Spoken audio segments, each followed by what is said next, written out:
আসসালামু আলাইকুম, welcome back to my channel. আজ আমি আপনাদের জন্য নিয়ে এসেছি মজার একটা মাছ রেসিপি, রুই মাছ রেসিপি। রুই মাছটা এমনিতে অনেক বেশি মজার মাছ, এটা আমরা জানি। যদি আমি যেভাবে রান্না করছি এভাবে যদি রান্না করা হয় তাহলে এই মজার মাছটার স্বাদটা আরও দ্বিগুণ হয়ে যায়। আমি প্রথমে উপকরণগুলো দেখাই নিচ্ছি। আমি এখানে একটা বড় সাইজের রুই মাছ এভাবে কেটে নিয়ে ধুয়ে পরিষ্কার করে নিছি। সেই সাথে লাগছে আমার 4 টেবিল চামচের মতো তেল, 1/3 কাপের মতো তেল। আরও লাগছে 2টা কাঁচামরিচ ফলি।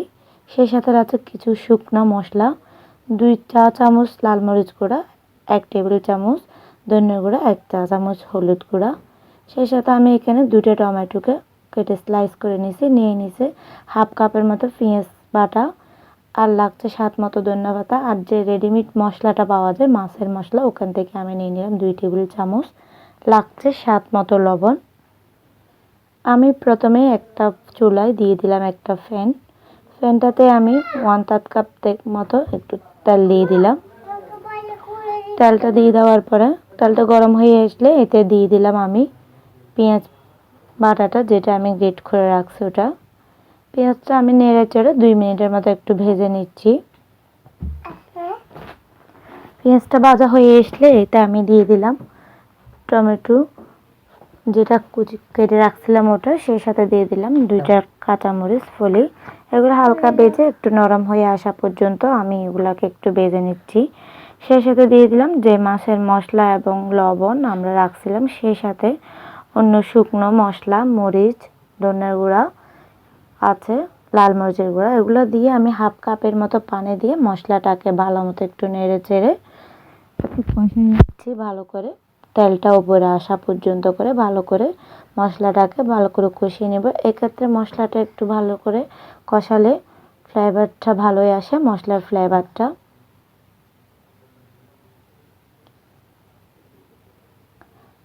ভালো করে মিক্স করে আমি 2 মিনিটের জন্য মশলাটাকে মিডিয়াম আঁচে রেখে কষায় নিচ্ছি, যাতে মশলাটা পুড়ে না যায়।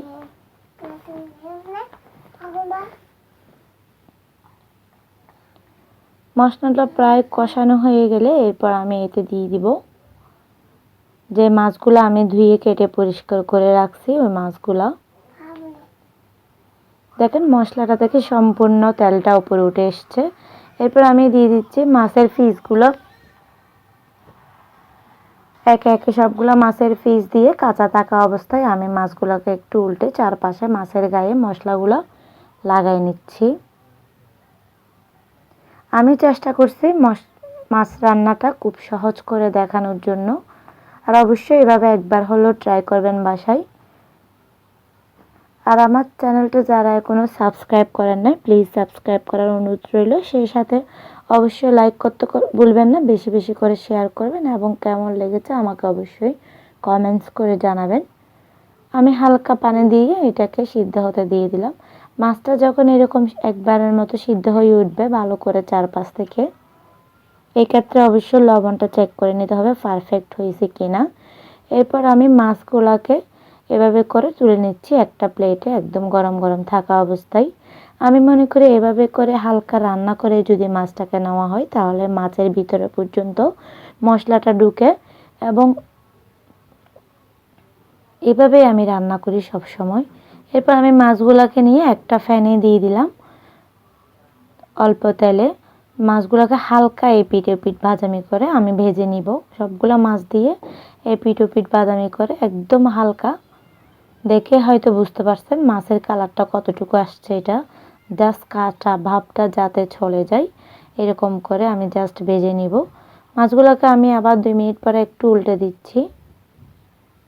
2 পাশে হালকা এরকম কালার একটা আসা পর্যন্ত করে আমি ভেজে নিচ্ছি।